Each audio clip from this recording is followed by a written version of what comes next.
Good morning, everybody, and welcome to the Saturday edition of the Paranormal Weekend Morning Brew Show. There's a mouthful for you on a Saturday morning with only half a cup of coffee already drank. And believe me, we'll be drinking a lot more because I just made another pot. Anyways, let's do the disclaimer, get that out of the way, and we will get into the thick of our morning talk program and get everybody in the chat to pick their brains and make them get all googly-eyed and dizzy for the first thing Saturday morning all around the world. All right, copyright disclaimer is this channel may use some copyrighted material without specific authorization of the owner, but contends that it falls under the Fair Use Act, which is the Copyright Act of 1976.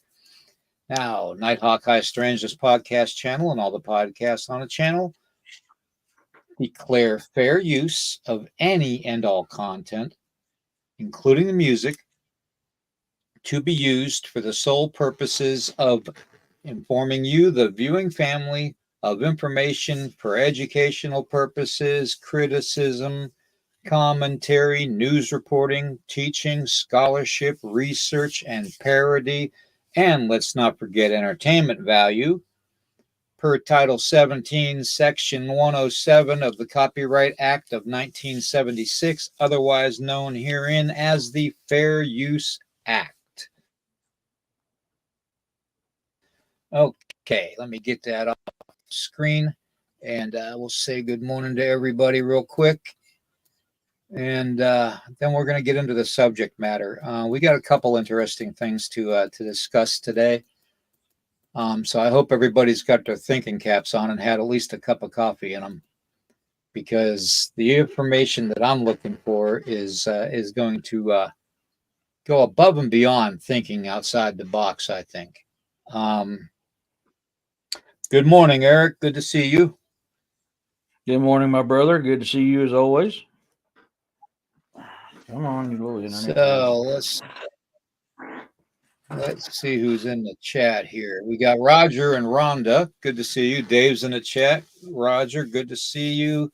Let's see. We got, well, Dave's in the chat. Melissa better be in the chat. Melissa's in the other Blue room. Rider, 5 days ago. Yeah, that's why I made that comment. 5 days ago. Good Lord. He was really waiting for us, huh? He better be in there. Yeah. Little update on Penny. She says that she's not doing too good. So if she doesn't message, it's not that she's not listening or she's listening later on. So let's keep Penny in our prayers. She's not doing too good. She left me a message yesterday. Yeah, definitely. Let's keep her in our prayers. Oh, David gets a break. Melissa's working today. Lucky dog.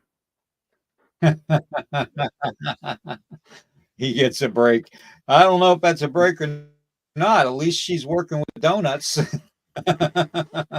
and coffee. Yeah. Fat guy's paradise right there. Get that cream sounds filled like caramel glazed donut. Yeah. Giggity, giggity, giggity. Yep, that's it. Donuts and coffee. But, come on, man. Anyways, you're being. I don't even know why. But if you don't stop, you're getting down. I'm now. Come on. We had a hell of a lightning storm come through overnight last night, and we had a couple of the lightning strikes actually at our home, at our location. One on the front side of the place where we live, and one on the back side. Struck like within, I'd say, probably 5 to 10 feet from the metal roof that's on the house, or the tin roof, I should say. So it kind of did an electromagnetic type of a thing last night into this morning, and we were without internet, and I had to go through the and remove the door off of the electrical panel and make sure nothing was fried inside the panel, and make sure all the wires are connected and down tight and everything, because it was making a crackling noise. And once I did all that and unplugged a few things and reset a few things, hopefully we're back up to normal here. But yeah, that the light was unusual, to say the least. It was almost like it was directional on purpose. So I don't know if anybody's ever had to deal with that kind of lightning. I mean, you'll know what I mean when I say directional. It's almost like it's being aimed at you. And it's the same thing with the fog nowadays. You know, this fog that we have nowadays around, at least around where we live, it's unusual fog, very unusual fog. It's the type of fog that almost feels like it's alive. It's electrically charged. So I hear Jacob barking. Yeah. He doesn't bark. Need to check it out. You can go check it out, bro. I got this. Go get him, Jacob.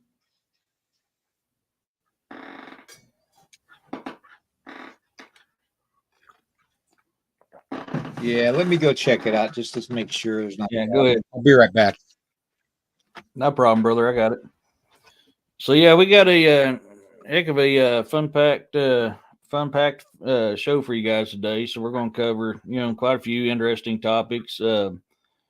We both kind of posted a few things on some topics that we're going to be looking forward to. It's going to be interesting. I be excited to see what your guys' thoughts on this stuff. All good, bro? Yeah. It's just Tracy brought in some groceries and stuff, so he's freaking out because she took off. So, morning, Poncho. Yeah, the subject matter that it just seems weird the way things have been happening lately. Okay, and I was doing some research late last night too. After the majority of the lightning calmed down, about 1 o'clock in the morning, I got online and just wanted to check a few things. And it's just unusual to me that basically the HARP facility was active during that electrical storm that we had. And as soon as they turned it off on, I think it was 12:30 a.m. their time, which would have been, let me think here, 4, 5. Why are you doing that? I got to turn my fan on real quick. It's getting hot in here. What is it? 9? No, it's not 9. It's what is it? 6 hours difference? From which one? From Alaska, the time zone. I know from here to Hawaii is 4 or 6 hours. I'm trying to remember off the top of my head, man. I haven't been in Hawaii in several years. But I think it's like somewhere around 4 to 6 hours difference. Yeah, I think it's 6 hours. I'm not sure. Maybe David knows. Maybe he could Google it or something. I don't know. 4 to 5 hours difference from Eastern time. Good morning, Jessica. Yeah. Thank you, Jessica. Thank you. But I did notice that they were running it, and that's about the time frame that the majority of the heavy, and when I say heavy, I mean just basically terrifying, huge lightning bolts. I mean, these weren't like your normal that you'd see just go across the sky. These things were massive. And, I have to wonder if HARP had something to do with that. So. Well, if you recall the video I posted on the Weird Warrior chat, you can see a thunderstorm going on, and all of a sudden you can see the microwaves just shoot across the eastern side down through the bottom. Couple little spots up in the area that I'm at, but not near as bad. It mainly hit the eastern coastline and went down along the southern border, all the way up into California, and they all did it during thunderstorms.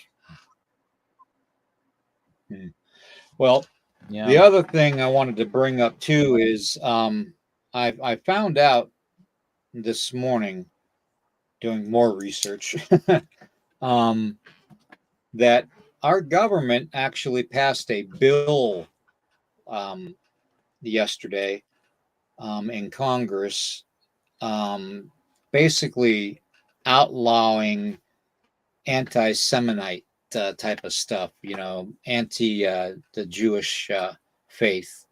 But the catch with this bill is, I don't think it's a good thing, and this is just my own interpretation of what I've read.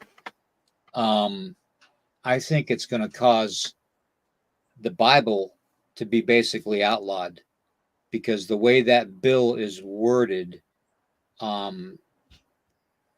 it's like I've always said, they're going to come after each religion, okay, and they're going to come at them, and they're going to break them down, and they're going to do that one world religion, one world government thing. You mark my words.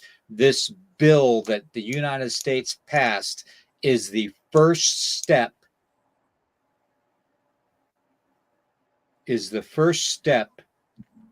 To getting rid of all the religions in the world and going with one world government and one world religion. Okay.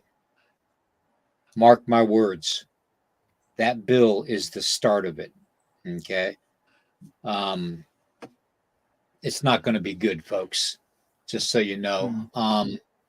And they're going to come after every religion. They're not going to care whether you're pagan. They're not going to care whether you're Wiccan. They're not going to care whether you're Catholic. They're not going to care whether you're Protestant, whether you're Baptist, Methodist, you name it. Whether you're a holy roller or whether you're, they don't care. They want one world religion, one world order, and that's coming. And this bill is the actual first step to that. So I just wanted to put that out there to everybody and share that little bit of information with you. Good morning, Cynthia. Good to see you. In Hollywood talks about it all the time. I mean, they talk about the very same thing all the time. Look at the movie Priest. Look at the movie Judge Dredd. Look at the movie. Oh my gosh, I am brain farting. This is where I need Robbie Raines. That dude is a movie encyclopedia. Robbie, we need you. There is a countless amount of movies out there that talk about this very same thing that we're talking about now. And if you don't believe this stuff's going on, folks, look at something I posted yesterday. They're now trying to say it's legally okay for illegals, military illegals coming across this border to own guns. And yet they're trying to take ours away. Wake up, folks. Yeah. Yep. I think what they just did was let all the people that are going to be part of the resistance realize just who they are by this bill that they passed. It's not good. It's not going to be good. What happened when I wish Ozzy Sue was in the chat, because what happened when they took the gun rights away from the people in Australia? Stabbings went up 100% in violent crime. So I had a good brother of mine in Australia that I no longer have contact with him, because when a lot of stuff went down, he got off of all social media. So I don't have contact with him no more. So, I mean, a lot of that stuff went up. I mean, look, folks, realize this. When they tried to pass laws taking stuff away from us, or from the criminal, they're not taking it from the criminal. They're taking it from us, because a criminal is a criminal. You can go down a city block and get a freaking whatever you want if you're a criminal. So, don't fall for that crap. I mean, just wake up, open your eyes, man. I mean, the knowledge is right there. You can see it. It's black and white, bro. I mean, it's black and white. It's coming. Yeah. It's coming, and there is going to be a resistance to it, and it's all biblical. It is. It all ties into the biblical prophecies and everything too. So, it's coming very, very Mm-hmm. soon. Yeah. But getting back to the weird lightning and the electronic fog and stuff, I Yeah. mean that stuff is just outrageous. The way it looks like it's being manipulated by a device of some kind. It really does, because the fog that we deal with here, the last couple times has stopped at the edge of the property at the tree line and just stayed there and didn't come out into the field. Okay. Mm-hmm. And it had a weird feeling about it.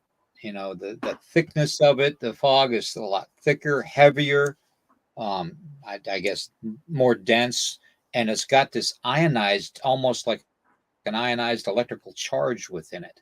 So it almost reminds me of the electronic fog that they talk about in like the Bermuda Triangle, you know. So, but I just wanted to bring that up to everybody and see what they thought, you know. Yeah. Yeah, Ray, I Sorry. saw that. I saw that, and not only is it just in Kentucky, but they actually are trying to pass another bill where people that live in like motorhomes and van lifers and stuff like that, or in campers, and go to BLM land, Bureau of Land Management land, where they can pay for a permit to park on there for 14 days and live there for 14 days at a time. They want to make that illegal. They want to take that right away from people that don't own their houses or have, physical property to call home base, and make them literally be nomadic. They won't be able to stop anywhere really and spend the night. Yeah. And Um, that's why my comment was the way it was. Because yeah, some of that I kind of agree with. Because like here, hello Roxanne, here in my area, a lot of these legals are doing drugs and doing a lot of stuff that they shouldn't be doing right there in front of our faces. And there's places like I'm not even California. talking illegal. I'm not even either. talking illegal. I'm talking just I'm not regular either. United States citizens that live in vans that prefer to have that nomadic feeling of going and picking up whenever they want to and leave, you know. Um, you know, if they want to stop the drugs and stuff in this country, or at least hinder it more, they need to do something with the southern border, brother. That's what I think. So, and that's just my opinion. So they need to do something with that southern border. I've got a cousin that came over from the border who married another one of my cousins. I got a cousin that's half Mexican. She's married to a full-blooded Mexican from Mexico. He came across the border and tried to do things the proper way, and he got hassled, and he got a lot of things happened to him. It took him forever to be able to get his legal status versus somebody comes over illegally and they get everything handed to them on a freaking golden platter that ain't trying to do the right thing. I'm all for it. If you want to come to this country to have a better life, by God, do it, but do it the right way. That's what I'm about. Do it the right way. And I'm sorry if you're coming from Honduras or stuff like that, you are not a sovereign citizen. Some of those guys, of those that got the Medal of Freedom are some of the destroying America or our way of life. Ironic, we wake up. Yeah, I mean, and that's what I'm saying, because a lot of what I'm having done here is not illegals. A lot of it is Americans, and they're doing some bad stuff. That's the kind of stuff I don't want around my kids. I don't want that stuff. But I'm all for hey, dude. Well, hop in a van and go.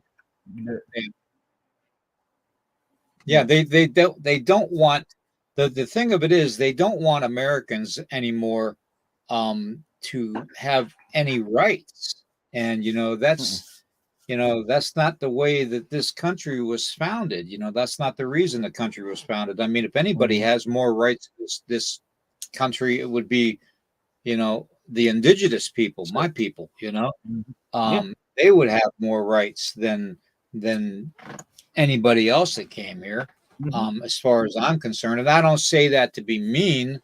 but I'm just putting it out there that, know, at least we took care of the land. There was no pollution then. There was no, no deforestation, no, no diseases in animals and stuff, like the chronic wasting disease of deer, which now they're thinking can spread to humans.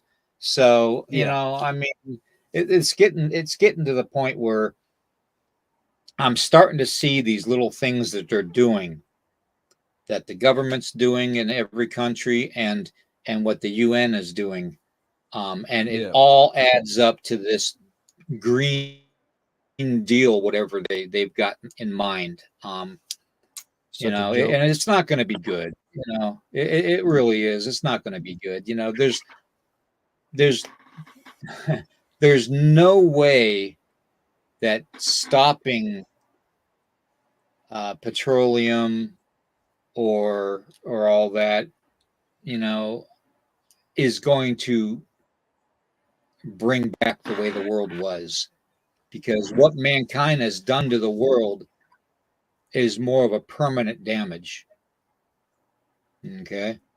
So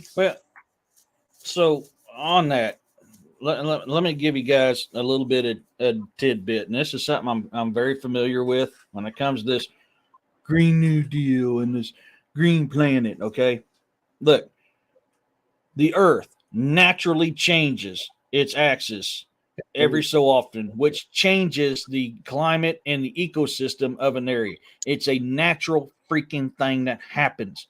Humans' footprints on the ozone that they claim is a 0.02% difference. We don't make that big of a difference on there. Now, if you get to doing this electric car and electric this with these lithium batteries, let me tell you guys something. There's more pollution that comes out from making those batteries, not counting the child labor that comes with getting that stuff up to make them batteries. Not only that, you cannot dispose of them batteries, which, there you go, more pollution on top of that, not counting the fossil fuels it takes to charge your green car or your green whatever.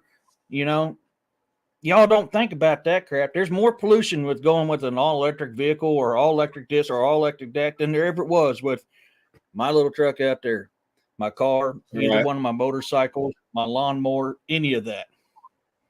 Sorry, just wake up, do the math, do the research. You'll find out that I ain't lying to you.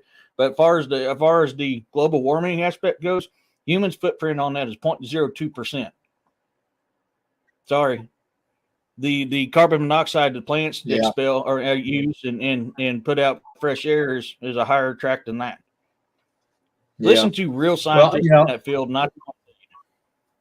I just, I don't want to hammer, our country for allowing this to happen, or anybody living in the country for allowing this to happen, because we're all patriots, at heart, and we all want the best for our children, okay, and our children's children. So there are some sacrifices we are willing to make. That's not to have to do, is to make some sacrifices for the greater good. That's the way Native people have done it for thousands of years. Okay. It's more about we than I, or more about we than me. More than what you need. Exactly. Yep. And it's always about giving back too. So in that aspect, I can understand it. But what they're really trying to do now is put everybody underneath their thumb, and to have that thumb pushed down on the American people and populace every minute of the day. We talked for several podcasts, over the years, about being born into slavery, and how the back of your Social Security card tells you your worth and your classification, and and all this, and how we pay, why do we pay income taxes on top of sales taxes, on top of property taxes, on top of school taxes, on top of retail taxes. I mean, it's just on, and it's like we're taxed to hell and back. We're paid slaves. To me personally, Yeah, to me personally, that hurts the people more than anything, really, right now, especially with this, so-called on shrinkflation type of stuff. But that's neither here nor there. Um, I just I want to just put that out there about that bill. Um, Yeah, it's what I I was don't going like to that. go over today, yeah, what I wanted to go over today, though, Eric, with you and with everybody in the chat is, we're seeing a lot of this weird stuff happening, okay? And a lot of the native people in the chat know this. Poncho, I'm sure you do. Juno, if you're out there, brother, let me know. Um, you know, it, we're seeing all of these, let me say, almost demonic entities um, daily. I mean, Yeah. they're talking about the demon face syndrome and all this being a medical condition. In other words, don't trust your eyesight for what you see, okay? Because what you're seeing is not what is there, okay? So let's make sure that that basically that you're not seeing that person as a demon, that person's a normal person. It's just something psychologically wrong with you and your brain signals. You know, I claim Yeah. bullshit. Okay. Oh yeah. Um, it's ridiculous for them to actually assume that people are just going crazy because there's nothing to it. Well, and last night's show that I was going to have, Into the Red Rabbit Hole, got canceled because of the lightning storm and got rescheduled for Monday night at 11 p.m. Eastern, which I was going to bring up the whole thing with the weird weather and how CERN has been messing with portals and opening up other dimensions and all this and how it's all connected. And it is all connected, and they're all leading up to this biblical um, peak of biblical prophecy. Okay, Yeah. um, and for them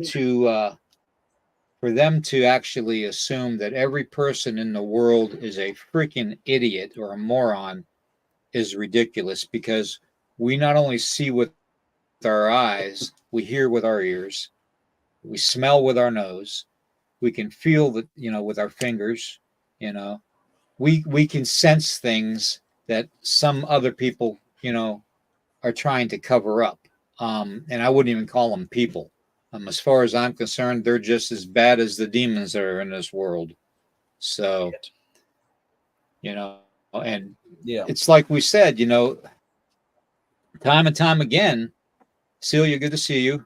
Um, we said it time and time again, over and over, about how things are just happening, and it seems like the more CERN does and the more NASA does, by shooting rockets into the darkness of an eclipse, what did they seek to gain from that, you know other than the fact that it wasn't a real eclipse?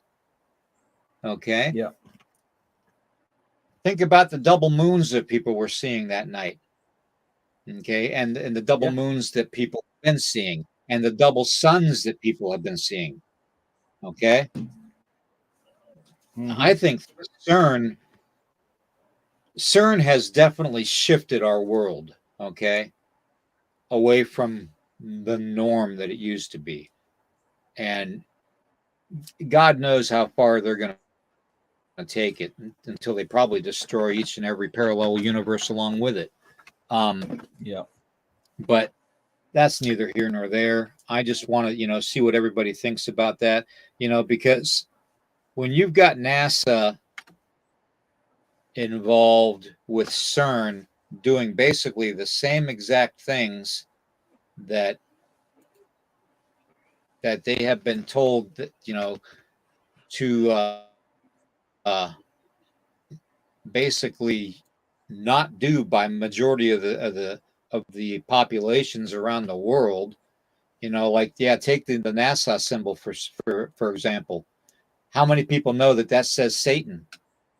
SA Mm-hmm. with the red TAN, Satan. Okay, the word NASA in Hebrew means to deceive. Okay, to deceive. So that in itself should speak volumes to people.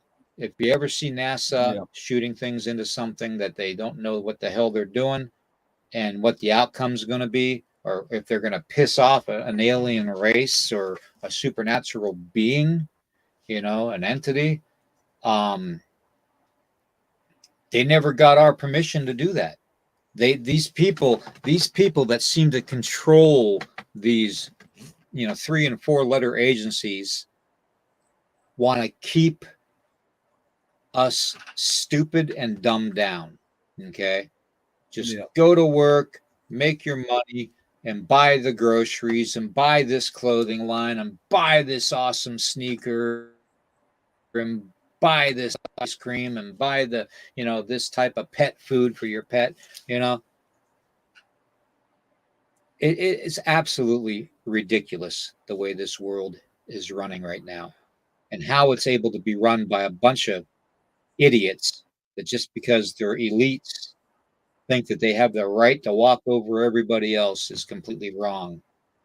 So I don't know how anybody else in the Yeah. chat feels about it, but that's the way I feel about it. Hey, Corey. So I don't know. You guys tell me Yeah, what you it think. is. I'm so I mean, disgusted. and there's a lot of stuff that happened during that eclipse. And I'm about ready to pull up a couple pictures I got. As soon as they load up, I can pull them up and show you guys what we're talking about. But for some reason, it's taking a little while to load up. I don't know why. It's like the audio paradola that we're trying to tell us we're experiencing. Well, yeah, I mean, and look at that video that I posted on Weird Warriors chat, where I can't remember that singer's name. I don't pay attention to the Jagheads anymore, but her eye kept messing up. She kept touching the side of her face to reset her eye. Okay, is that a clone breaking down? Is that a Mm-hmm. AI system that is trying to reset its eye socket? I don't know, man. I'm sorry. If my eye does that, I press on the side of my face, it doesn't reset my eye. I mean, my eye does that crap from time to time too, and can't go, oh shit, it reset. No, damn it. Oh, but there, oh, there, finally, it reset. Mine don't do that. Think about it, folks. I mean, all this stuff is out there. Look at I don't even know how many amounts of pictures that we've shown on this show of this stuff that you're talking about happening right in front of your eyes. I mean, in that video that you shared the other Yeah. day of that certain kind of supernatural entity, that's another prime example of it. Yeah. Yeah. And what got me were the fingers on the hand of that Mm-hmm. certain individual in the video that I shared. Um, that shit wasn't faked. I mean, you can't fake that kind of stuff. Okay. Mm-hmm. I examined that. Every video that I share, I examine very closely. Okay. So I just don't see it and hit share.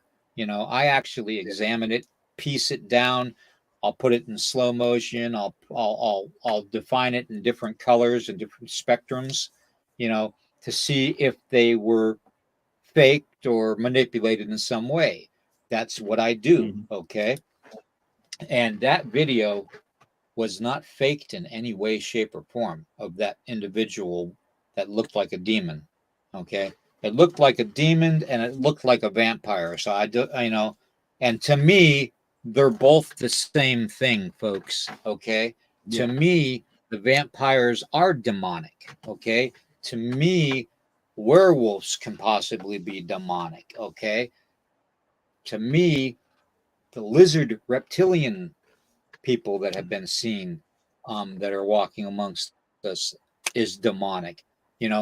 Back in the day when people were seeing gargoyles and all that, that could be demonic. It just because it looks like a demon. Okay.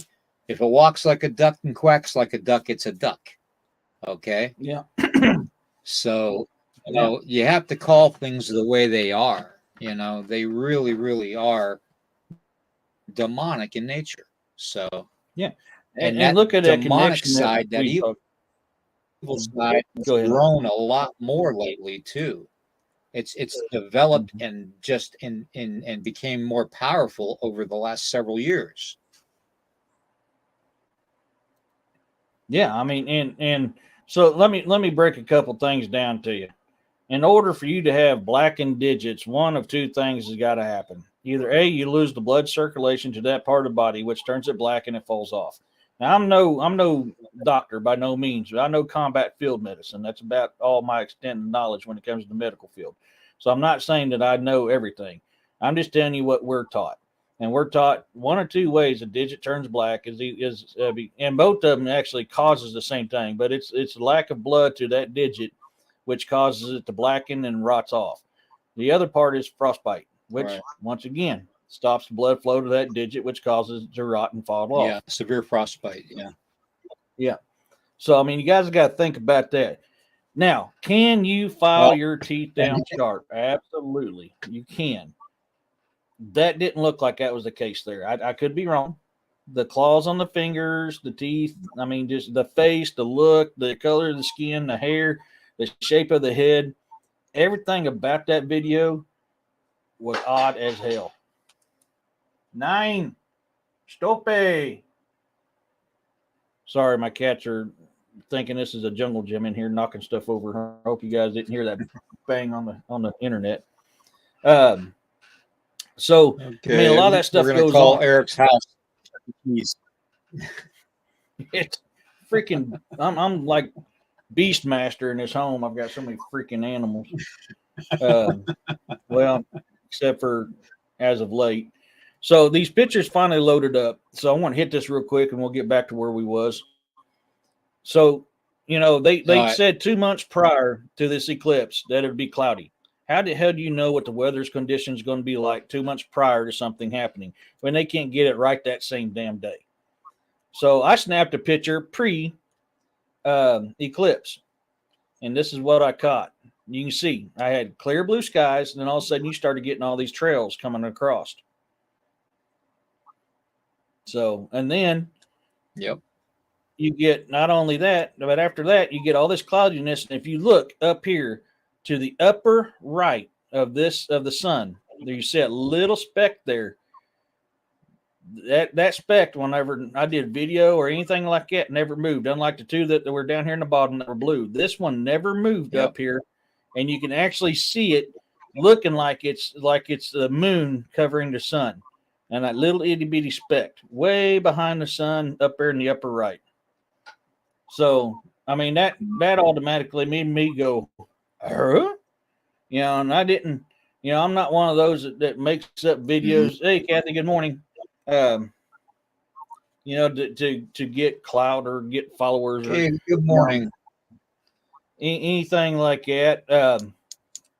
That's just stuff I took, from my phone while I was waiting for things to happen. I was at work running around, checking stuff up, waiting for the eclipse to happen. And I just pulled over because I remembered the 2-month thing, snapped that first picture.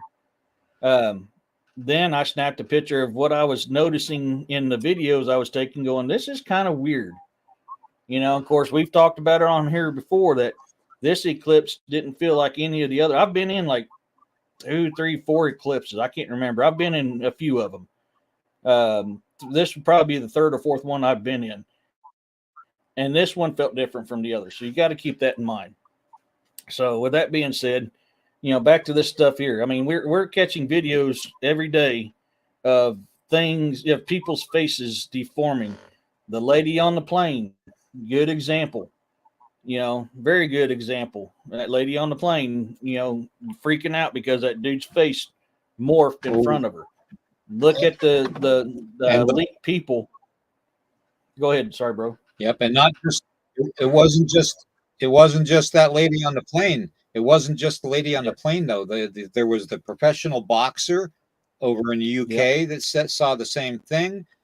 There was a Chinese woman that was on a Chinese flight that saw the same thing. There was an Asian man on a flight to Malaysia that saw the same thing. I mean, people are, they can't just they automatically label it a syndrome or it's a disease or no. What if it is your God, Yeshua, Mm-hmm.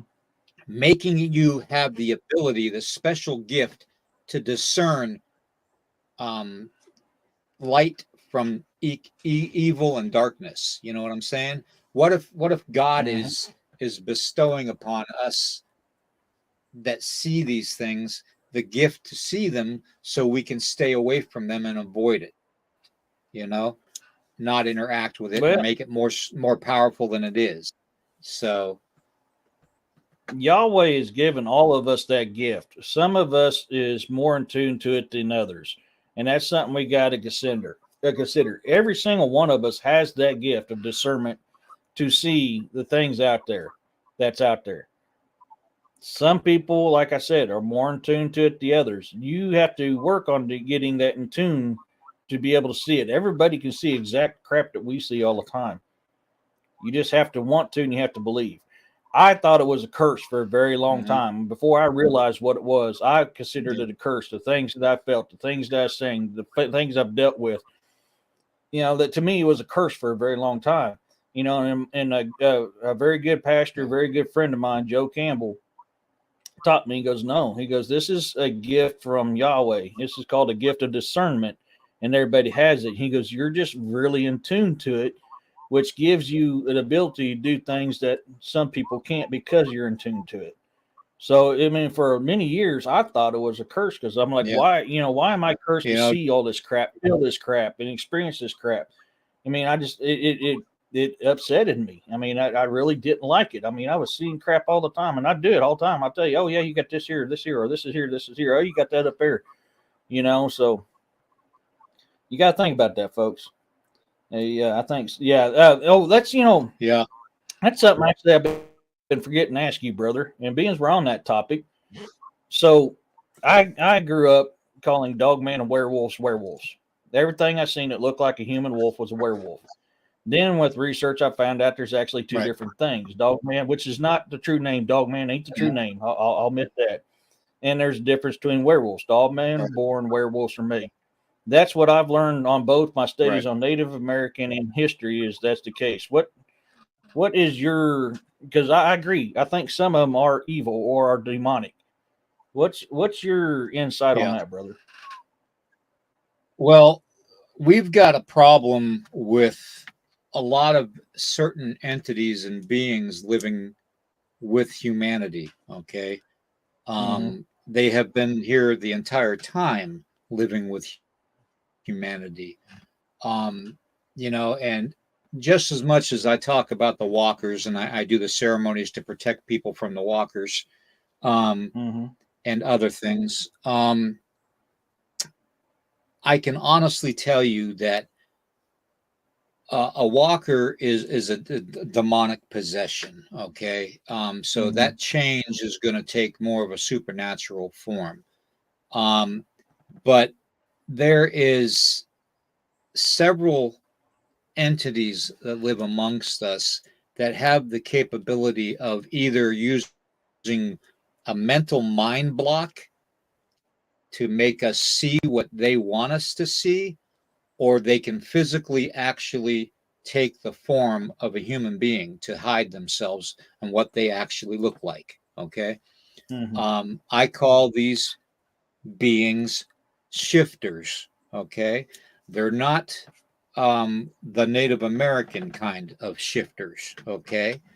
They are a whole different breed and they are numerous. Okay. But these beings have been living next to mankind without our knowledge for a very long time. Okay. And we're talking tens of thousands, if not hundreds of thousands of years living next to mankind, because our background, our history is not what they taught you in school. Okay. Our history is what's written on the petroglyphs, the sides of sacred cliffs and stuff where we as indigenous people used to go and commune with our, the spirit world and with Wankantunka, the Tukashila grandfather. We used to go to these places, and these places gave us power. Okay, they rejuvenated us. They made us more connected. Okay, but not only are there shifters and several shifters in the world, but there is a difference between black magic too.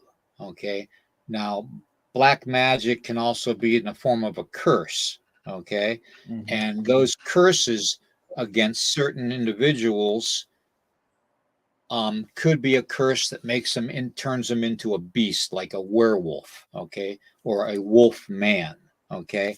Now the term wolf man is different from the term werewolf, okay. They're two different beings altogether, okay. The wolf man is someone that is cursed to have the beast inside them, which the beast, biblical wise, is demonic. Okay, so it's a demonic possession of a man or a woman, okay, that is cursed to walk on two legs as a beast at certain times of their lives. Okay. So a wolf man doesn't have a tail. Okay. A wolf woman doesn't have a tail. Okay. So automatically that makes them separate from a dog man or a werewolf. Okay. Now you get into the term werewolf. Okay. Which is opposite of wolf man or wolf woman.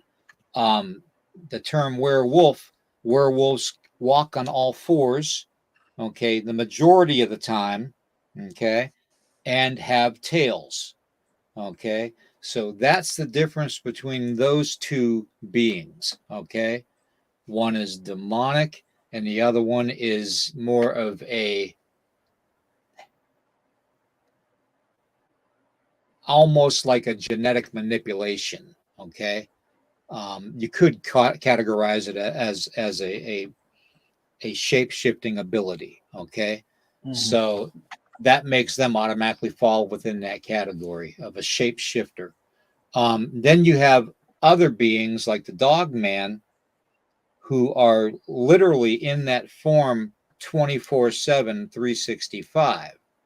Okay. They don't change out of that form at all. Once they're a dog man, they're always a dog man. Okay. And all those are different. All three of those beings in that kind of a wolfen form are different from what we as Native people deal with on a lot of our reservations, which are the walkers, okay, the shifters, and I don't want to say the word. That's why I'm kind of trying to pick and choose my words appropriately, guys. So just so we know. But that's basically the distinction I get from that, and from my investigations and research into it, is that there's so many types of beings living amongst us. I mean, look at the Mata Rock from the Hindu faith, in India. Look at the Naga, the half snake, half human being. Okay, these entities have been amongst us for a very, very long time. Okay, so they have the abilities. They are part of the how do I want to say this? They are part of the makeup of our past. Okay, they are part of the sacred circle of our past. Okay. Mm-hmm. And either we learn how to live side by side with these beings, just like our native people did back in the day with Bigfoot or Sasquatch, hairy man, Oman, just all different ones, Sasquatch, whatever you call them. My people called them Big Brother, so, but Elder we beings. either learn, yeah, we either learn to get along and live side by side and give them their space and they give us ours, or we butt heads and we take them head on. And if you think about it, the majority of the bad encounters with any cryptid, okay, which I believe that when you see a red-eyed cryptid, that is a demonic possession, okay. If you see anything with red eyes, I don't care what people have said. I have been doing this since I was a child, okay? And 60 plus years now of just dealing with this stuff, okay? And living in amongst this stuff. Um if you see a being with red eyes, that is the demonic coming out of that entity, showing Mm-hmm. itself, okay, that it's evil and it means business, okay. They're different from the dog men that have the green and the Bigfoot that have the green, yellow, and blue eyes, okay. Those are different. Those are the cryptids. The those Elder are beings. the things that, yeah, they are the things that basically have lived with us for a very long time too, but they are more of a wildlife type of a Mm-hmm. thing. They don't like to be around mankind, okay? And when they run into mankind, they tend to just leave, and go the other direction. How many accounts of dogmen and Bigfoot have you heard of that don't have red eyes, that usually when they see humans around, they turn around and they leave, okay? They don't become aggressive or attack or try to chase off humans unless the human is either A, they perceive him as a threat to their family unit, B, they perceive him as a threat to their environment, or C, they perceive him as a threat to their hunting, okay? And what correlates with all the bad, evil people being chased out of areas by Bigfoot and dogmen and all that? Usually 99% of the time, they're a hunter. They're either a bow hunter, a rifle hunter, a black powder hunter. You know, they're usually Somebody a hunter. disrespecting land. So yeah, so that's just the way of it. That's the way everything is connected. Okay, and we have to remember what Chief Seattle said all those years and years ago. What we are all connected in the web of life. What we do to the web, we do to ourselves. Okay. And we have been doing this to ourselves for so long because we have forgotten the past. Okay. We have been memory wiped. Okay.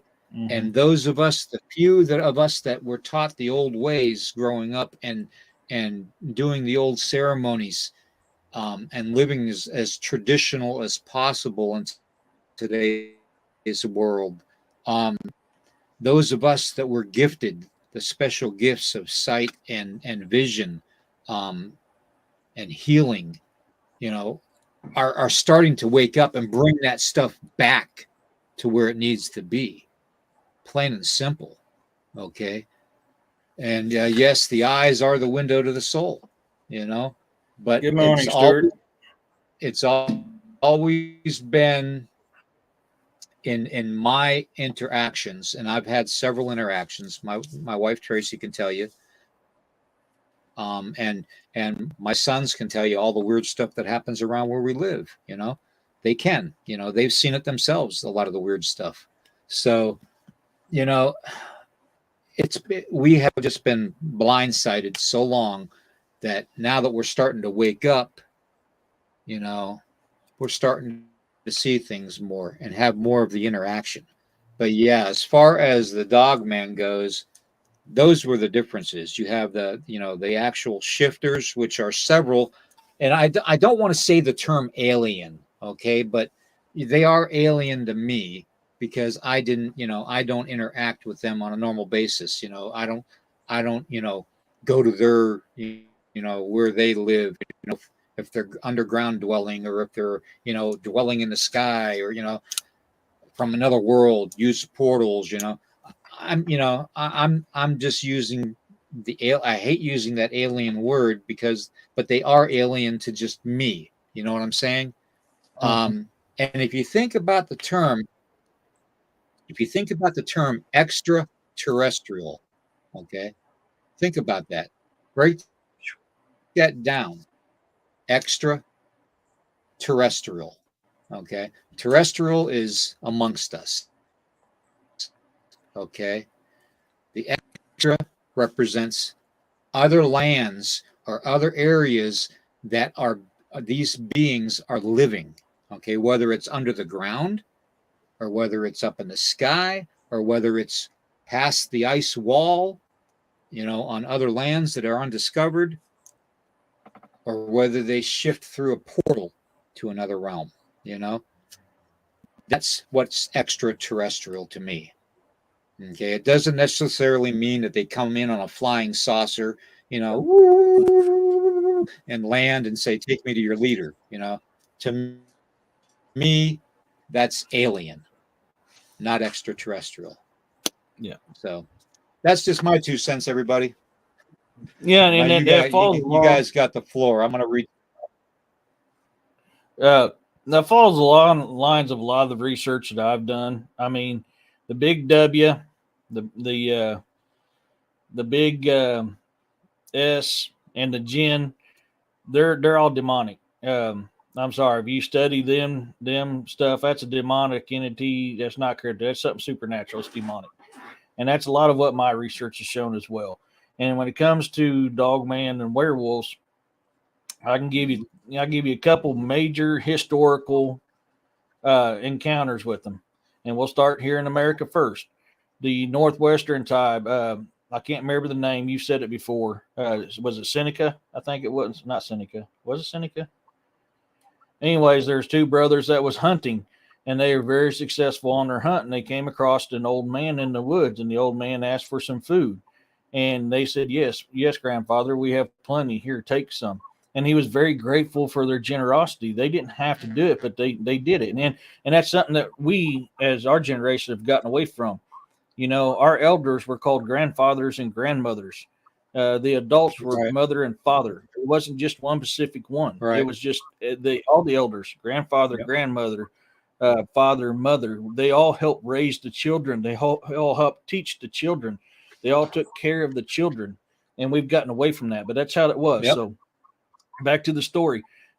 He says, for their generosity and their kindness, he blessed them with the gift of the wolf to make them even better hunters than what they already were. And for a long time, the two brothers used the gifts for good and were successful hunters and was able to keep their tribe fed, keep their people fed.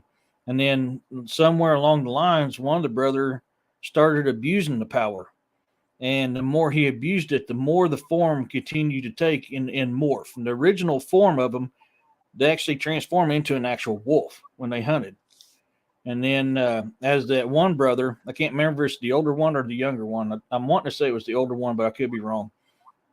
He started using the powers for evil, and then it changed him forever into the shape of a standing, walking wolf, what we would call Dogman. So that is the one of the stories here from the United States, one of the oldest stories here from the United States of this transition and this difference between the two. Another one you can Yep. go to, which is French related, and also Louisiana, is the Rougarou. You can gain the gift of the Rougarou through black magic. So I mean, there's another encounter Hmm. right there. Yeah. That's a difference. One is made, Yep. one is born. Rougarous are made. Yep. You can go back to ancient Exactly. England, and one of the stories in ancient England was a man went to the fork in the road to make a deal with the devil. I can't remember the reason for it, but he made the deal with the devil at the fork of the road, and he was given the power or the gift of the wolf, and that was one of the first terms of werewolf that came about. Was this deal that happened in, I think it was medieval England. I could be wrong, but I think it was medieval England. It's been a long time since I read that encounter.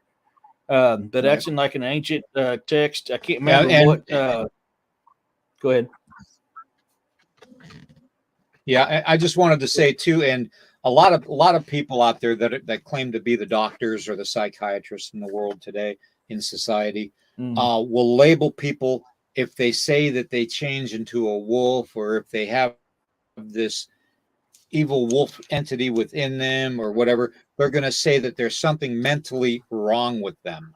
Okay, and you know we're all a little crazy. Okay, we all have that little bit of crazy in us because that's what makes us unique. Okay, it makes us very Mm-hmm. unique, but it also makes us vulnerable to having the demonic possessions. Okay, and opening ourselves up to possible demonic possessions. Okay, and that's where this whole thing comes in with the Rougarou and all that, being cursed. Um, Mm-hmm.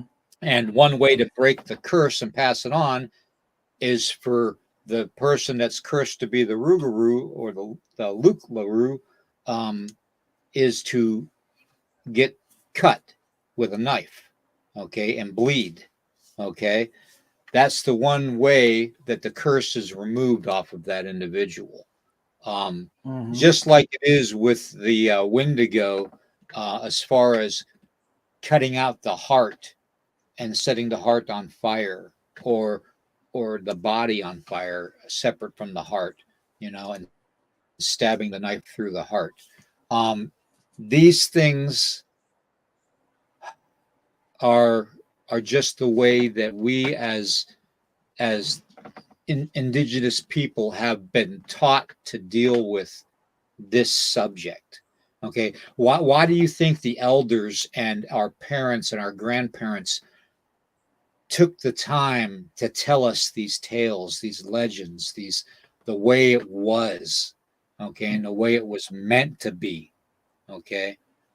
Um, and today's world is just so screwy and messed up because we don't know, for the most part, our past. Okay, we really don't. So I don't Mm-hmm. know. I mean, we really don't. So No.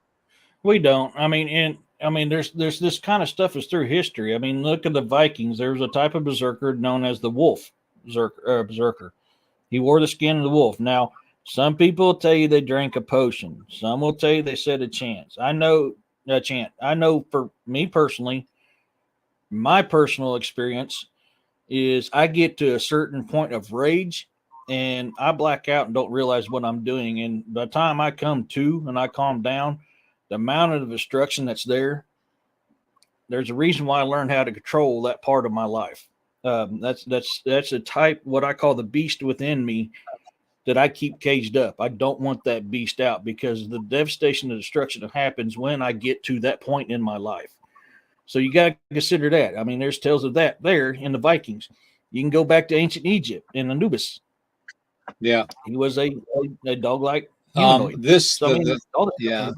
yeah yeah the thing with the red eyes, Glades, is the demonic connection. Okay, that's Mm, the evil inside that entity coming out through its eyes. That's all mm-hmm. that is. That doesn't mean that the color red is meant to be evil. Although, how many of you know that the actual gemstone ruby is a demonic stone. It's the stone that the demons prefer and think are beautiful the most. So, anyways, but the color red to native people is more of a sacred color because it represents the blood of our people. It represents our ancestors. It represents the sun coming up over the horizon every morning and becoming red, you know? It reminds us of the sunsets at night when the sun is going down, where it's has that tinge of red to it, Red is a very sacred color. That's not taking anything away from that, okay? All I'm saying is that when you see a dog man or a Bigfoot or whatever you want to think is you're dealing with, whether it's a goat man, whether it's sheep squatch, whether it's a gargoyle, whether it's a vampire, whatever you're dealing with, okay, whatever you're dealing with, the demonic will have red glowing eyes when it gets angry and tries to get vengeful with you, okay, as long as and if those eyes aren't glowing red, then they're usually jet black. Okay. So that's just from what I've learned overall the time that I've been studying this stuff and researching it and investigations.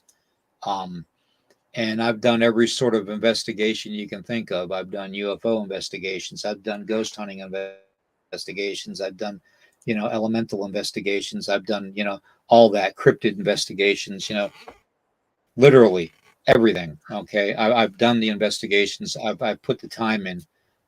So this is just what I've learned. Okay. So I just wanted to put that out there, and I'm just trying to help out others by giving them what advice I can from my dealings with it. Okay. So Yeah, and like the color red is the directional of south, also known as adolescence. Is the color of summer, of wind, cedar. Red has a lot of magical powers. For those who don't know, on the Native American medicine wheel, it's east, south, west, north. East is birth. South, which is red, is adolescence. Now, birth is yellow, red is adolescence, black is adulthood, which is west, white is death, also old age, which is north. So that's why you always put the opening to your lodging to the east. So when you come out of your lodging, it's like being reborn. When you go into your lodging, it's like going back into the womb of your mother.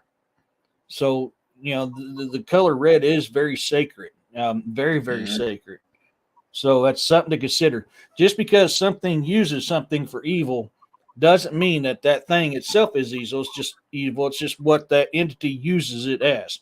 So depending on how you use it, depends on what it is. exactly. So for me, red is a sacred color. So that's why it's one of my favorite ones. Black is also one of my favorite colors, and it's Right. another sacred color, and I like the two. So that's something you guys got to consider when you're doing this is the meaning behind the things, not just the entity, but the true meaning behind it. It's like we've said on the show several times, there's two wolves inside of us. There's a white wolf and a black wolf. Depending on what wolf you feed will determine what wolf surfaces into your manifestation. You'll never starve one or the other out. You're always going to feed one or going to feed them both. But depending on which one you feed more, depends which one manifests within you. Yep. Red is a sacred color. Red is the color that we use to drape over our prayer altars, our buffalo skulls. It's what we wrap our sacred pipes into. The red woolen cloth. We wrap our pipe and our pipe stems in it, our pipe bowl in it. We anything we deem sacred. Anything we deem sacred and special, like even a tobacco prayer tie. Tobacco prayer ties are tied with string and just red cloth. That's all it is. It's a piece of red cloth, just like this, okay, and it's made into a tobacco prayer tie. When we do sweat lodges, and you out there that do sweat lodges know what a prayer tie is. Okay. So it is part of that, so red is a very sacred and a very special color. So don't think that it's a demonic color, but it's like it's like the symbol of the rainbow being taken over by a certain group of humans. Boy, it took me a hard time to make that word come out.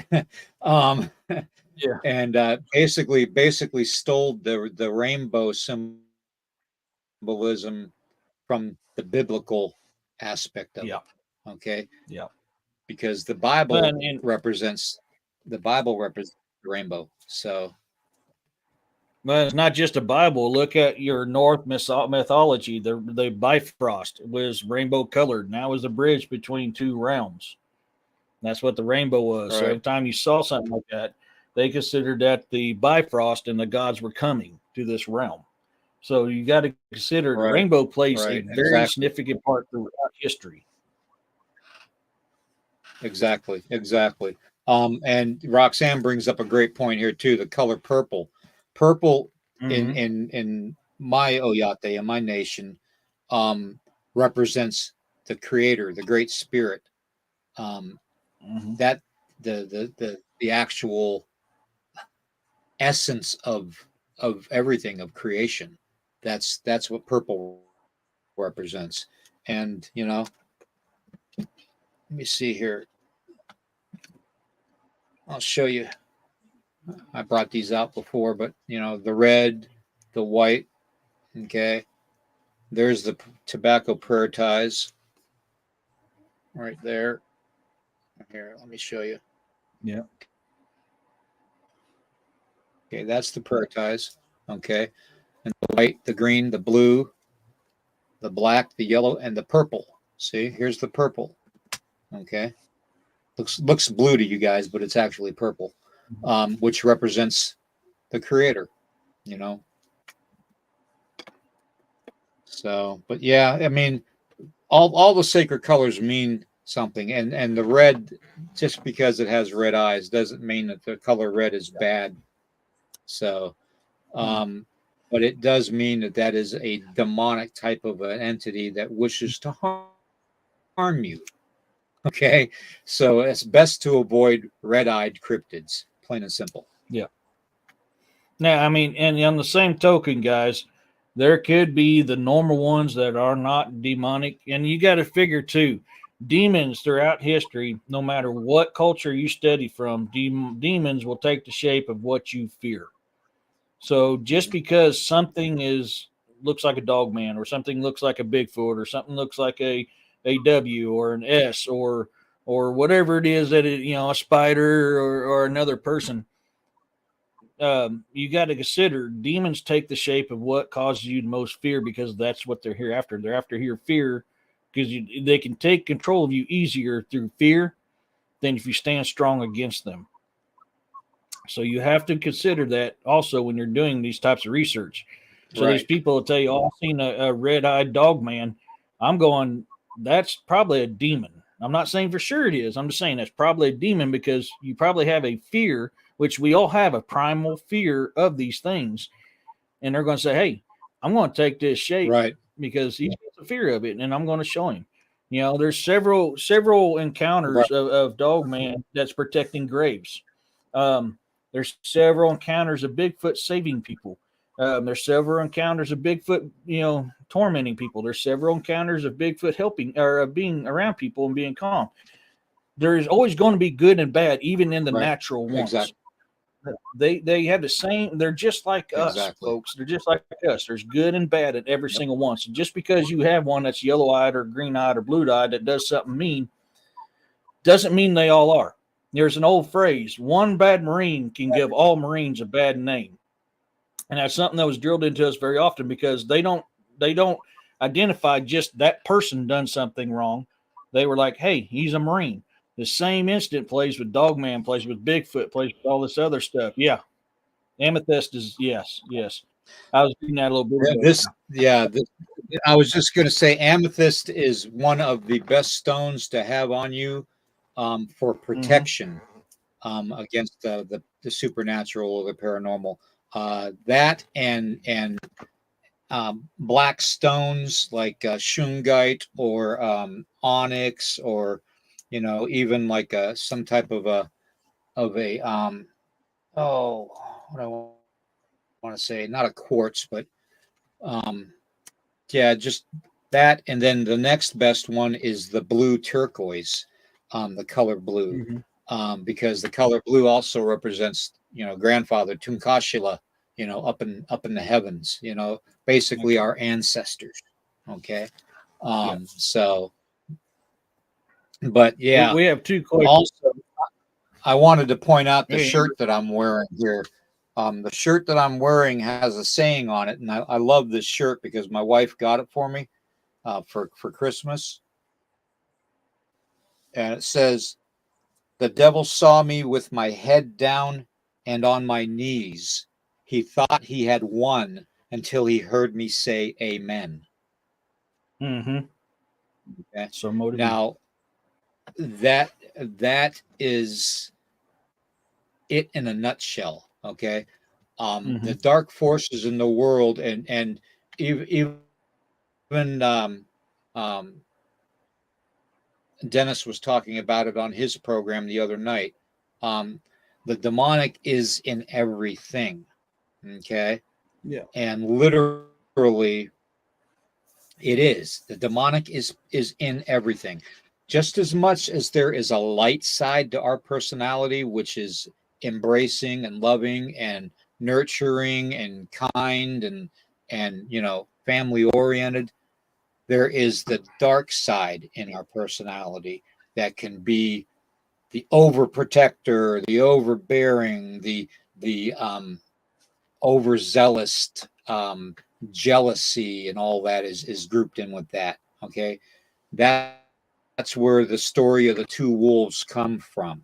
Okay, that Eric was telling you about earlier. Okay, so we have to keep that in mind. If we nurture the loving, giving kindness part of our essence, our being, more than the dark side, then we are going to do great things for our people. Okay. Now, see, with my growing up with a black witch as a parent, I was basically brought into the darker side of my being from a very young age. Okay, in a very young age, I'm talking like age 3. When I was 3 years old, I was almost beaten to death by a couple teenagers. Okay.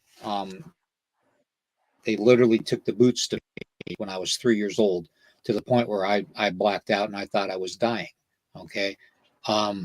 No child, no 3-year-old child should have to go through that. Okay. So that actually made me embrace the dark side of my upbringing. It made me bitter and angry and just allowed the dark forces to take me over personally, okay, and do things to people that I, wouldn't wish on my worst enemy nowadays. To tell you the truth, okay. Um, I don't know how to say it when you get to a point where everything seems at its darkest, and you're at a point where you're telling yourself, at night, you hope this is the last night that you just lay down your head and you don't wake up. That's what I'm talking about. That's the time when those forces come into your being, and you're giving them that opportunity to come into you and use you as they see fit for evil things. Okay. And that's the point I'm trying to make. Okay. And when I started out talking today about that bill that was passed through the U.S. government just the other day, that's what I meant. You know, they want this one world religion. Okay, they want us all under one faith, under one symbolism. Okay, and the ones that resist, like us, that have our identities and know who we are and why we're here, um, they're gonna single out. They're gonna they're gonna pull you aside and tell you that you're no good, you're nothing, your God doesn't believe in you because you don't really believe in your God, and da da da. They're gonna say all kinds of things. They're gonna do all kinds of things to you. Okay. But that's the only way they know how to do it. And they can only do that to you if you let them. Plain and simple. We have a question here, but before I get to that, I want to add one thing. A demon cannot make you do something. He can only whisper in your ear. It's up to you to have the choice to do it. Was born with the gift of free will. So you have to choose to do that bad act. Demon can't force you to do it. Now, when a demon possesses you, that's not really you doing that act. It's them doing it through you as a vessel. But Glades had Roxanne had a question there. And that's why I had that up, William. Um, I lost it. Oh, okay. Uh, I don't know where it went now. I lost it. Here, Oh, let me right see here. if I can find This it. one here. Let me Right see there, if I can brother. find it. Can a demon enlapse a person and you know it, like you see bad things you are doing, but you can't stop it? Now, it kind So of goes in basically, what I she's was just asking talking if a about. demon. Yeah. Um, basically, when you give a demonic entity control, you are not going to be you when that demonic control is initiated. There, let me tell you a story. There was a young man that he kind of grew up without a father. All right, and that young man got into a lot of trouble when he was young. Okay, he broke into stores. He broke into homes. He was stealing. He was drinking at a young age, and smoking pot and all that. And that young man got caught trying to fence some of his items that he had stolen from all these jobs that he was doing. And basically, in the cell where the holding cell where they had him, um, he was sitting on the bench in the cell. He was handcuffed to the bench with one hand, with the one wrist. Um, and he was sitting there, and there was a couple other people in that cell, that holding cell with him. Okay. Um, and those other people started screaming and, let us out, get us out of here, and the cops ran to the cell door, and they saw water raining down from the ceiling. Okay. Literally like a torrential downpour inside this holding cell.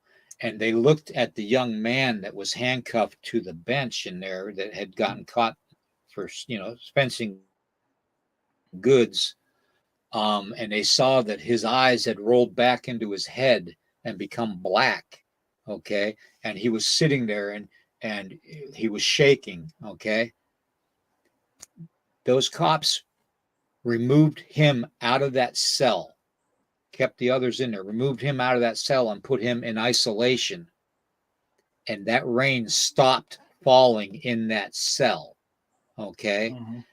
That rain went with that young man to his holding cell where he was isolated, and it began to rain again there. That is what demonic possession can do. Okay. That is what they have the capability to do if you allow them. Okay. But only if you allow them. If you plead the blood of Jesus, or you plead the blood of Yeshua, they're only going to have the capabilities of harming you to only a point, because you're all protected by the blood of the lamb. Okay, you all are. Okay, it just, you need to make that verbal. You need to say, you know what, I know I'm protected by the blood of the lamb, and he that believeth in and me shall have everlasting life. And that's, what Jesus was here for. Okay, Yeshua, whatever you want to call him, Jesus is his English version of the translation. uh Yeshua is the Hebrew translation of his name. So basically, if you are at the point in your life where you're feeling like you're being downtrodden or pushed down, or have that feeling of being confined, and just, something, not right with you, that's the time when things are going to start happening, unless you take control of it yourself. Okay, and you demand for evil to stay away from you. It's like when you go in and do a ghost investigation, or a spirit investigation, as I like to call them, at a haunted location. And you always say before you enter and after you leave, you always say, I'm here in a good way. I'm just here to ask you some questions, and to see if I can, help in a good way. I don't come here to harm anything or anybody, and I don't want to be harmed or touched or any way, or my team, harmed in any way. And we refuse to have you basically touch us and to harm us. Okay. So you don't have that permission. It all comes down to us verbalizing that permission.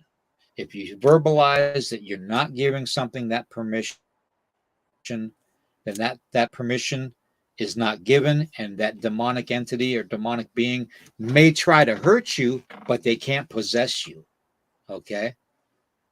So anyways, Yeah. that's what I saw that firsthand, with the water, um, coming down. So And one good we'll way to leave it. tell if something is a demon or not, a demon will not say that he is a follower or worshiper of Yahweh. So that's something to keep in mind. A demon will not say that. So if you got something that you think is possibly demon possessed, Right. ask it to say, "Are you a worshiper or a follower of Yahweh?" And if he doesn't answer, "Yes, I am a worshiper or follower of Yahweh," then it's probably a good bet he's a demon, or he's just an atheist that's got a piss poor attitude. But that's a common way of telling the difference between a demon and a possessed person and a non-demon possessed person. They will not say the name Yahweh. Right. So, Right. Now, so you there's a all couple remember me comments in here. talking about the oh, go ahead. Go ahead. No, go ahead, brother. I can get to it when you're done. Okay. You all remember me talking about the Nadam Coet, which is a malevolent creature, that has the human head and torso of and arms of a human, but the body of a fish. Well, that symbolism is seen in Hindu and Egyptian and Sumerian symbolisms that have been found in hieroglyphs and stuff. So for us to say without a doubt that these beings don't exist, and have existed for a long time in our world, is means that you have blinders on, because the past is trying to tell us something. Okay, and we need to recognize that. It's like the native witches, the black witches, basically can change into orbs and stuff, and you see these orbs, these lights in the woods, and some people have think that, oh, that's a Bigfoot because we saw Bigfoot with an orb. Well, what you probably saw was a witch that made it look like she was Bigfoot or he was Bigfoot, but that orb was actually the witch. Okay. These are things that we didn't tell the Europeans when they came here. Okay. These are things we kept to ourselves because we really, deep down inside, as indigenous people, knew that the Europeans came here that did mean us harm. Okay. And it did. At one time, there was over 550, Oyates, nations of indigenous people in this land, and Canada.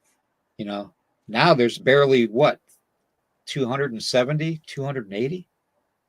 So lost over half of indigenous cultures, and that's half of the cultures that we're not going to gain back again because we don't have that knowledge. Okay. Yeah.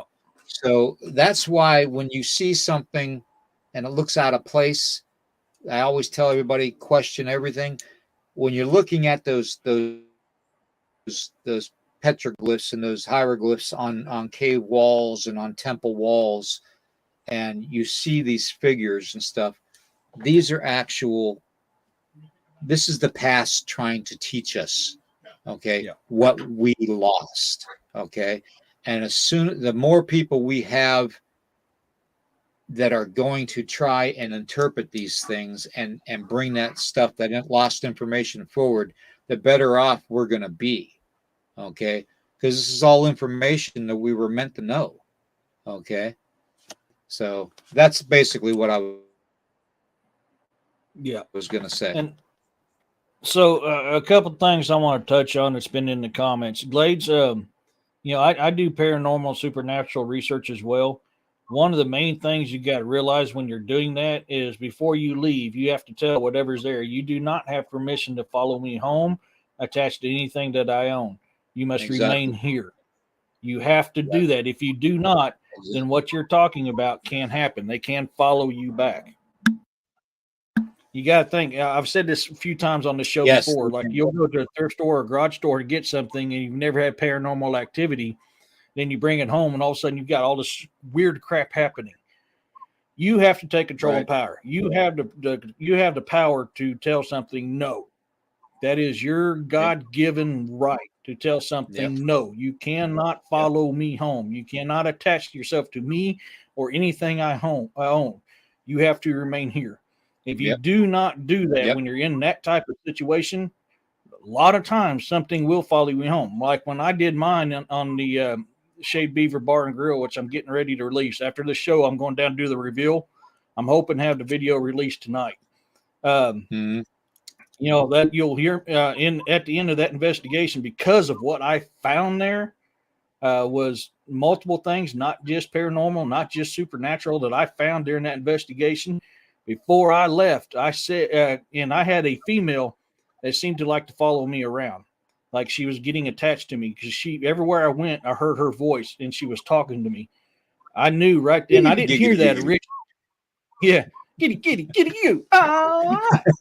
So, I didn't hear this initially. This was on a 360 recorder and another digital recorder I had.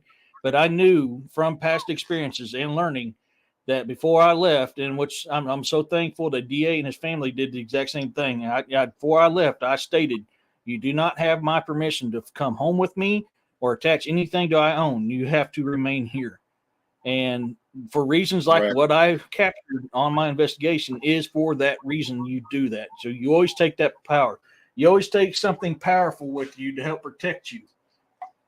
I have things I take with me to protect me, things of power that means so much to me. I always take protection with me. My grandfather Odin's Gungnir, I take that with me. I have a medicine bag I take with me. Always take protection. If you got sage, do a sage blessing prior to doing an investigation. You need to cleanse yourself and your equipment that you're taking with you. And then you want to do it again afterwards as well. But the first step and the most powerful step you can do is say you do not have permission. So always remember that when you're in that situation, Blades. Yep, exactly. Yeah, we'll talk after. Yeah. But yeah, I mean, this stuff happens, folks, and it's out there. For those of you who don't know, if you actually seen the amount of crap that I see on a daily basis that's out there that you don't see with the naked eye, unless you're in tune to seeing it, you'd probably crap yourself. You know, and which is why in one of my shows, and I think even in this show here, I stated, you know, in the Bible, it will tell you that, you know, when someone dies, they're always telling you he's in heaven now or she's in heaven now. But if you read the Bible, it says the dead will rise before the living. That's why I have that theory that the dead don't actually go to heaven or hell right when you die. Now, could what they be living in is a form of purgatory to try to change their past, the things they did wrong? Yeah, I believe that's possible. I don't know, but with that being said, the amount of the spirits that you see walking around of dead people,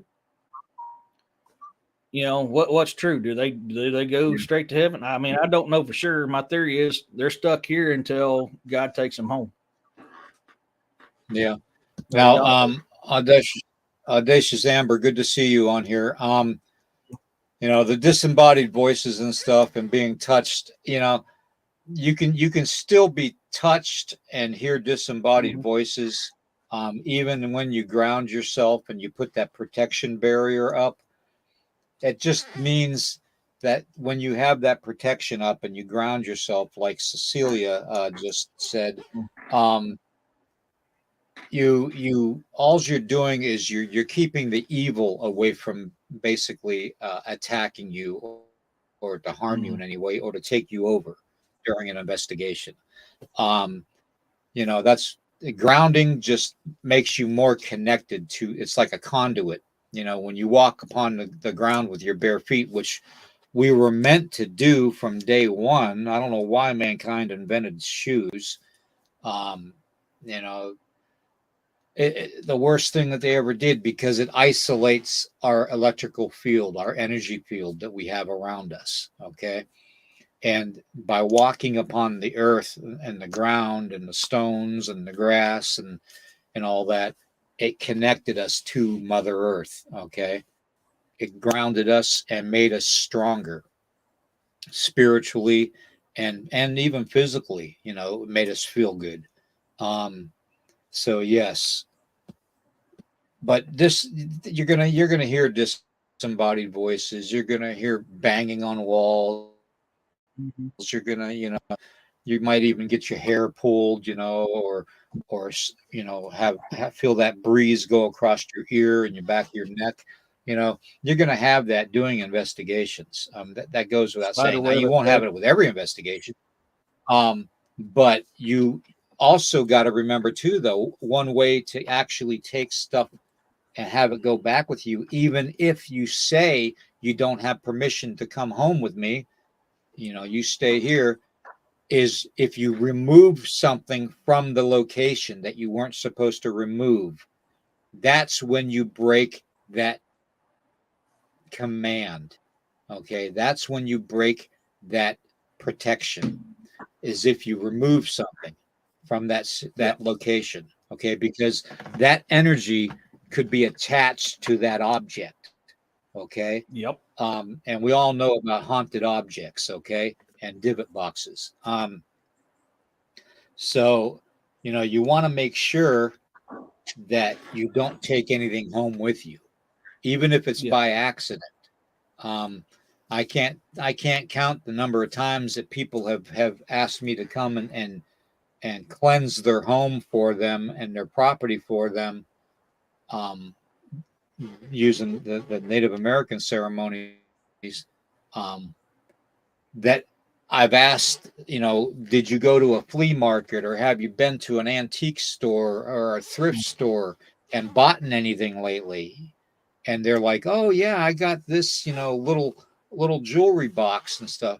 that makes music and stuff. I go, well, has it ever gone off on its own? Oh, yeah, it does that every now and then. Well, there you go. That's why you're having this stuff happen in your home and in your property, because you brought something in that had that energy connected to it. Okay, plain and simple. It's like people saying, the dolls. Everybody wants to buy these antique dolls, and I'll tell you what, I could do without them. Okay, because I've a lot seen of a lot of times crazy stuff with them. there is exactly. A lot of times evil is attached to these dolls, and when you buy these dolls in like thrift stores or antique malls and stuff, you got a chance of bringing something home with you. Okay, so that's just a piece of advice. I don't buy from secondhand when at all possible, unless I am very, very much in need of something. That's the only time I would do it, and I would do one heck of a cleansing on the object. Okay, so anyways, but that's my advice. There be a lot of times, folks, and you got to realize you can go and buy the stuff, but you probably want to cleanse it before you take it into your home. But also your state of mind. You don't have to pick something up. If you have a weak state of mind, a weak spirit, a uneven, if your center is uneven, that can allow access for things to attach as well. So you have to be careful on that because, Amber's situation there, is kind of what I'm hinting at. If you're, so you can actually not pick something up and something can follow you home. It depends on your state of mind. That's why I always tell people, if you go out into nature, have a good heart, you're centered, your soul is centered, your whole being is centered basically, and go with a pure conscience, because you can accidentally bring something home that way as well. So you have to be very careful on that type of stuff as well. Exactly. Like there's times that the spirits, the elementals, the fae, whatever it is you want to call them out in nature, will gift something to you. I've showed it. It's over on my shelf, so I don't have it here. Like when I found that unique rock, it looks like the jawbone of a snake or a lizard. It's just really unique. It's weird how it's set up. I wasn't looking for that. I felt a pull in that direction, and whenever I felt a pull to stop and look down, I stopped and looked down, and I felt that I was meant to take that home with me to share to others. That will happen. So you need to keep a mindset on that as well. Yeah, Amber. Right. We'll talk later. All right.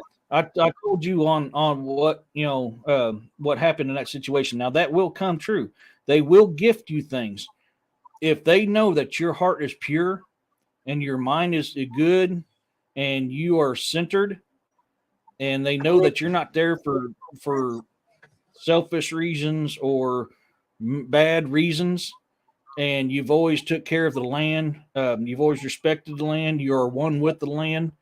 They will gift you things. I've shown pictures on my channel of my possible dryad trees. Dryad is a fae. It's a fairy that lives in trees.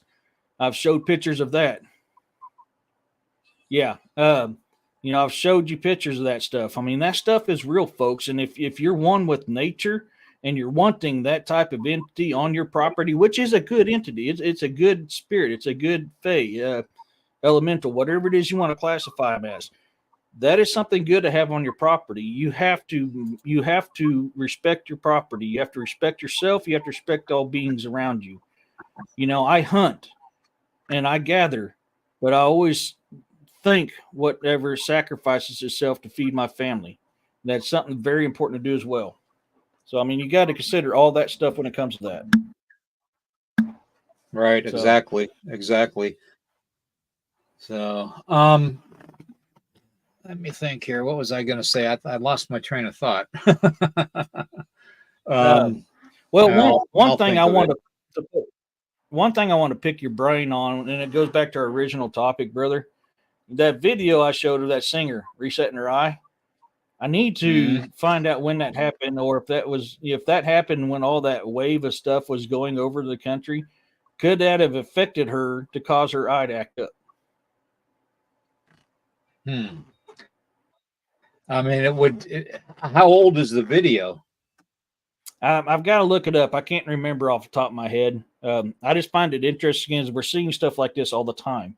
And the fact that we have all these microwaves that's going across, all this electric clouds that's going across the U.S., could that be sent across for a reason and not its initial purpose, which was to fry us, but a reason to show us what is really out there?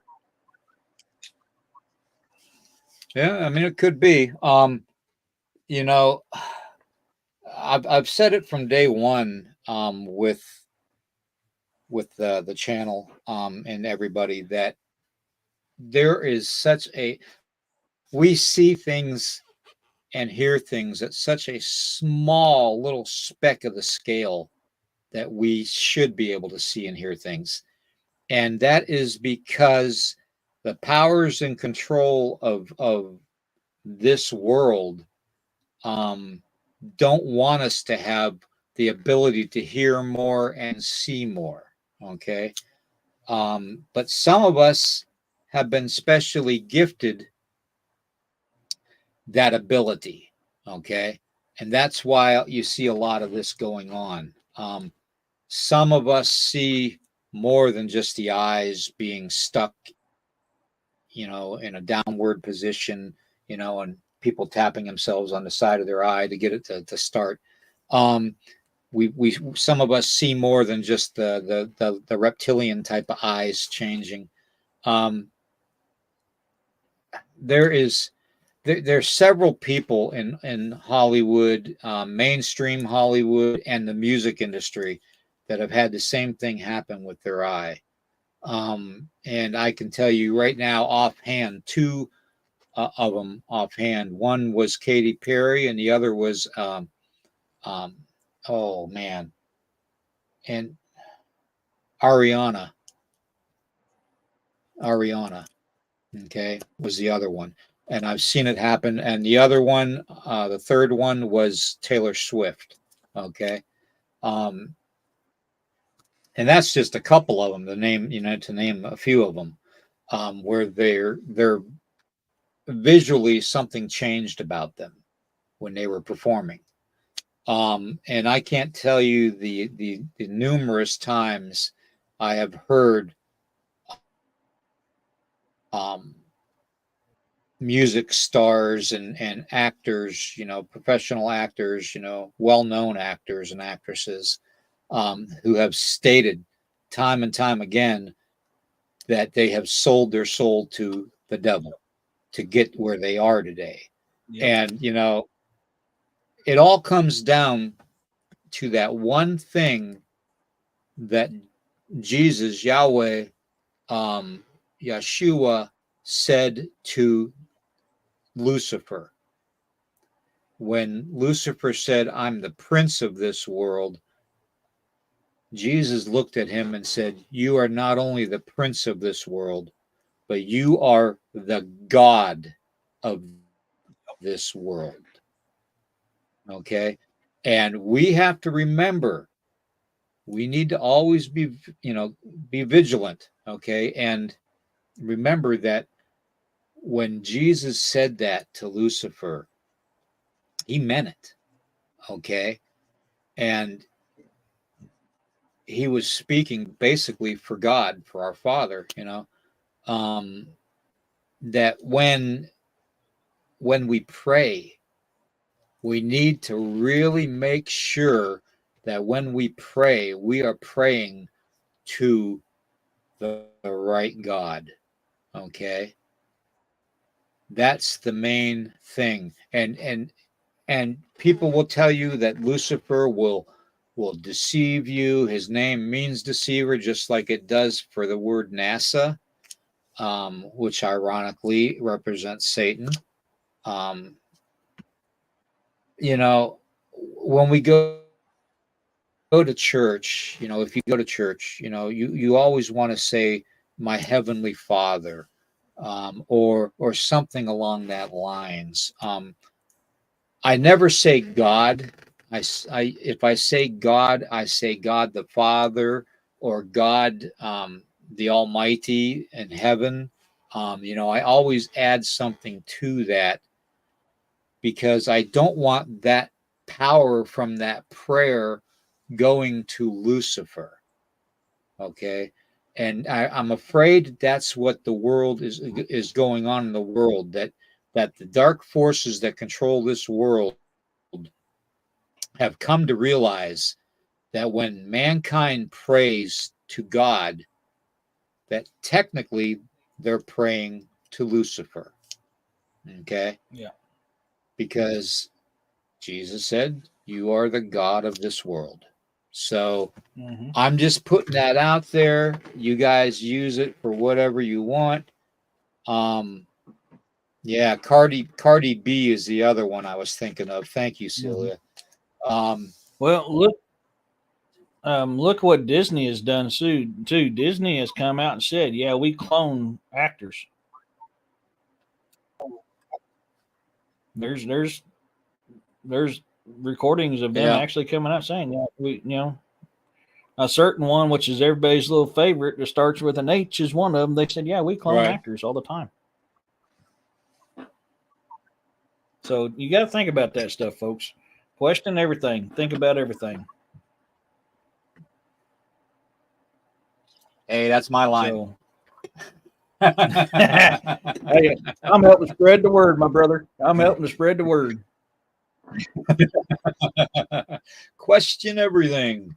Yep. Well, everybody, it's been a great show today. We've gone 2 hours already, bro. I'm getting tired. But I just ran out of you coffee. Go ahead and say what you were. Yeah, you go ahead and say what you were going to say, and yeah, Woo, you're right on that. Like it says, if you study the Bible, in the end days, good will become evil, evil will become good. Satan will be worshipped and God will be forsaken. You're seeing that right now. I mean, that's all I'm going to tell you. You're seeing that right now. So, I mean, you're bringing a good point on there, brother. The morning star, yeah. So you guys got to think that. So, I mean, the best advice I can give you guys, it doesn't matter which entity it is. To me, they're one and the same. It says it in the Bible. The Bible even says that there's more than one God. There's one God above all gods, but there's others. But if you study the history, study the ancient religions, the core values the same. But one thing is very important to understand: you must keep goodness in your heart, and you must project goodness to others. I'm a warrior, and a lot of people think a warrior is only a warrior in combat. No, a warrior helps the helpless, protects the weak, and defends the defenseless. A warrior is a warrior 24/7, not just in combat, but also in your village or your home. You always take care of those. If someone needs food and you got more, you give them some food to help them. If someone needs something done, they can't do it themselves, you always offer to help them. Now, when they need protection, you also protect them. So keep that in your heart. Keep that in your mind. That is a good path to follow. Keep honor, respect, dignity in your heart and your soul. Show people kindness. Now, when you have to become that protector, you have to become that side of you that's dark to protect those around you. Folks, I don't talk about it much because I don't like to bring up memories, but I've had to do things not pleasant to protect those that I love. In my career. Mm-hmm. And that's why I always tell people that a part of you, when you go and experience this, that part of you dies. That was before this happened. Yeah. And you come back a totally different person.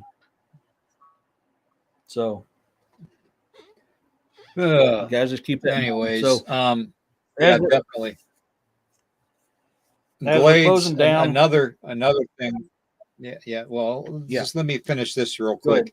Glades, what you have to do is, yes, love is another name for the creator, But what we need to realize is it's actually unconditional love, because it says in the Bible to love thy Yeah. neighbor as I love thyself. Okay. And for us to actually, I mean, we've all have those neighbors that we just really can't stand. Okay. And you really, they don't keep their kids off your property. They throw their cigarette butts in your property. They're always doing something to annoy you in some way, shape, or form. And to tell you the truth, it really doesn't take that much to annoy you. You know what I mean? So, we all have those neighbors, but we always have to remember it says in the Bible, love thy neighbor as I love thyself. And that's the hardest thing to do. Let me tell you, it is the hardest thing to do. So, um, anyways, it's been a great show today, you guys. It's been awesome. We're at the 2 hour mark, and I'm exhausted. And I'm going to be going through some video today, and get ready for tomorrow's morning's podcast. And I'm sure Eric, enlighten us on what you're doing today, and where they can get your books and how to contact you, and the whole 9 yards. You know what I mean? Oh yeah. So today after the show, I've got to hop in the shower. Then I'm running to Everton to do the reveal on the paranormal investigation that DA Roberts and I did. I was still dealing with some technical difficulties yesterday. I got to bed late between writing on my book and trying to get this thing finished. Hey Tracy, how you doing, sis? Trying to get my book, trying to work on a book, trying to get this video finished so that I can release. So I will be going up today after this show to do the reveal. Then I can come back and start putting that together. So if everything works out and my computer actually works like it's supposed to, I'm hoping I'll probably, if I can have it done before 10 o'clock Central Standard Time, that's probably when I'm going to release that paranormal investigation of the Shade Beaver Bar and Grill tonight. If not, I'll let people know on my author's page. Tonight, I also got at 5 o'clock Central Standard Time, I've got campfire chats with Eric and guest. That's where you can come and share your encounters or listen to encounters. If you want, it's a free place. It's a non-formal show. It's just like we're all sitting around a campfire shooting the shit. So if you want to come on live, I'll send you a link. You can come on live. If you just want to talk about it and chat, we'll talk about it in chat. If you got encounters you want me to do videos on, I've done one for Rachel, I've done one for Juno, and I've done one for Corey.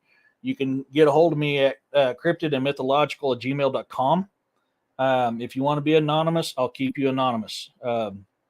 I have no issue with that. Tomorrow's show is going to be a special one. As soon as I get confirmation, one way or another, on another guest that could be coming on, I will get that posted up for everybody. But the cryptid huntress herself, Jessica Jones, is going to be on with me tomorrow night, 6 o'clock Central Standard Time, as we talk about the different ways to investigate cryptid, supernatural, or paranormal. I have someone else who might possibly be coming on. Once I get confirmation today, one way or the other, is when I'll set up the show for tomorrow. But we may also have another superstar guest. So, I mean, it's a star-packed show tomorrow night. I am blessed, very, very blessed to have the people come on that's coming on. And it's going to be a great show. And that's going to be my regular show, The Bizarre and the Unknown, which is my more formal show. So I think it's important for all these new people that are wanting to go out and investigate this stuff that you do things properly. This is why I'm doing this show tomorrow night. Oh, you're lucky dog here, Woo. Does that mean a black tie affair? Yeah. Woo, do not carry a red light. Trust me, do not carry a red light. It's not that kind of show. But, so it's going to be fun. Now, I have just recently, as in a few days ago, had one of my other books released on audio. My historical fiction mountain man series, The Dolphs, The Land Beyond, is now available on audio. through Audible, iTunes, and another one I can't remember off the top of my head. So I now have 3 on there. I've taken one off. Sadly, it's something that it breaks my heart. I hate doing this. I had to fire a producer on one of the books because he absolutely did nothing. Would not reply back to my emails, and I've been waiting on this book to be released since December. I gave him plenty of chances. I understand things that came up, but when you don't communicate and you haven't done a single thing, I had to cancel that contract. And I started to put it back up for production again, but I decided to cancel it. And I've got a brother of mine that's reading over my stuff because, I've said this several times, folks, I'm dyslexic. So writing and reading is very hard for me. I mix things up very easily. So I have a good brother that reads stuff with me, a brother master mason, a brother rider that I ride with. He reads my stuff for me. Hey, Tim. And so he's I went ahead and sent that to him to have him read over it. Then I'm going to re-audition for that book to have it out. And that's Saga Grimson Book 2, Black Death. That book goes over the dark dryad theory of what caused the Black Death, and that's kind of what that book is based off of. So I have 5 books available on print that you can go to Amazon.com and find.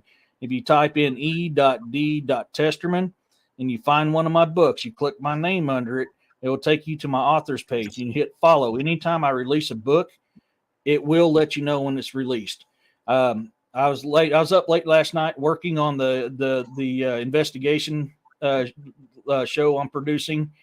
And I was also working on my new historical fiction called The Two Brothers War and Turmoil, which takes place in the year of 892 CE, back in the days of Danelaw in England.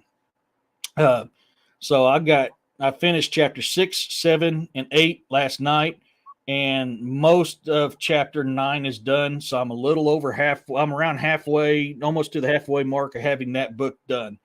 I'm going to have 5 days off this week because of the holiday, and I took a vacation day. So I'm going to be off Wednesday, Thursday, Friday, Saturday, and Sunday this week. So I'm hoping to get some more research done. I'm hoping to get some more writing done because I'm way behind on my writing. So I'm sorry I have not been kicking books out like I should be. I've been extremely busy between work and personal life. Huh? But, chop. Yeah. So if you guys want to, you can follow me there. And guys, don't forget, go to William's Bonfire Store and buy his merch. This is one of his, and my daughter took my cup again. I also have one of his cup. Help support my good brother on his Bonfire Store. That's why I wear this shirt every time I'm on his show, because I got to support my good brother here.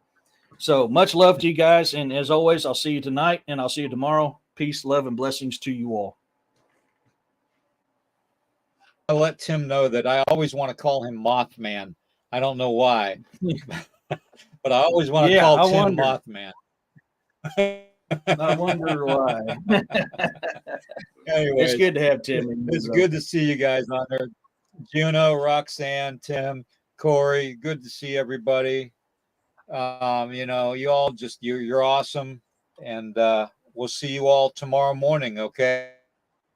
Like, heart, and share this out as much as you can. Okay. And from me and Eric, we love you guys. Take care. And we will see you all in the morning for Sunday's edition. Okay. So we will see you all then. Have a great, great Saturday, everybody. Much love to you.